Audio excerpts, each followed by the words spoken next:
It's late autumn at the north end of Lake Champlain. The trees have given up their leaves, and the splendor of fall foliage has been replaced by a palette of grays and browns. All the signs of life seem to be vanishing, but nature has one last show before the season is over. The arrival of the snow geese.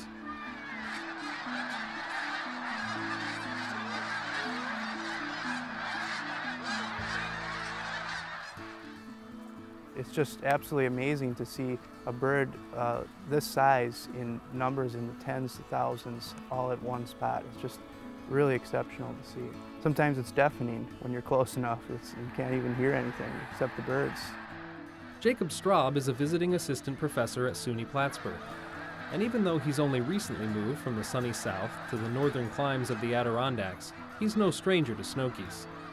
As a PhD student in Mississippi, he studied the habitat that some flocks of snow geese occupy at the end of their winter sojourn.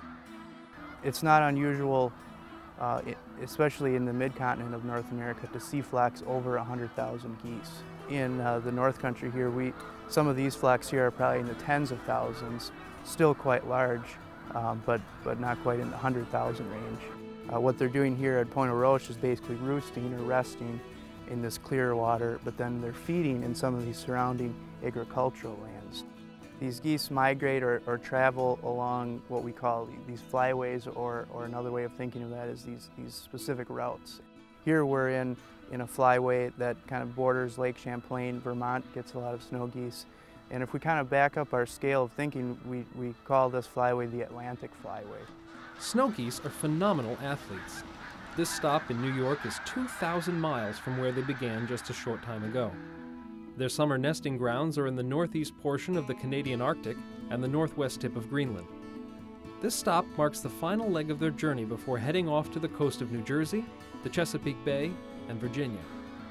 For a bird that is hunted the entire length of the flyway, they are remarkably tolerant of humans. To a point. One might assume that the large flocks are a sure sign of a stable population and a healthy environment, but looks can be deceiving. The snow goose is a really interesting example of, depending on what lens you look through it, consider it maybe a conservation success story, but perhaps a conservation success story gone too far.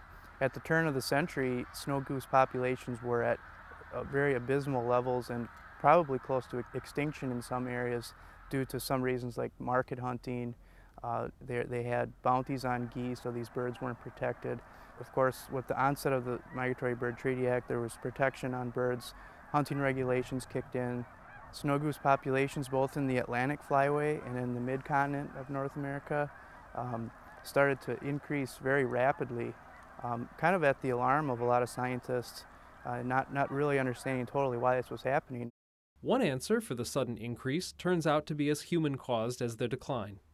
The growth of agriculture throughout the 20th century created a veritable smorgasbord in areas of the flyway that previously could not have supported these high numbers. They're colonial nesters, so they nest in groups. These populations have increased to be so large that they're actually potentially doing some damage to their breeding grounds, such that other birds that use that area for nesting are losing habitat, and that's kind of one of the drawbacks of having too many of these species. But not every goose that begins the journey south will complete it. What likely happened here, probably one of two things. It could have been shot by a hunter and had maybe an internal wound and made it here and then was unable to fly any further.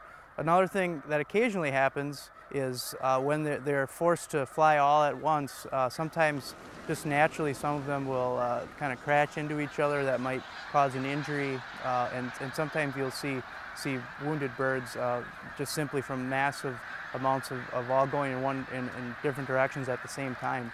For the most part, the survival rate once they initiate migration is quite high, especially for those individuals greater than 2 years old. Once they're in the water, they're completely safe from all natural predators. Fox or coyote are not going to be swimming out into the water to get them. And even on the sandbar like this, there could be some here in this wooded edge, but if just all it takes is one goose to see that predator, and they'll all fly off at once. So this is one reason why we see such huge flocks.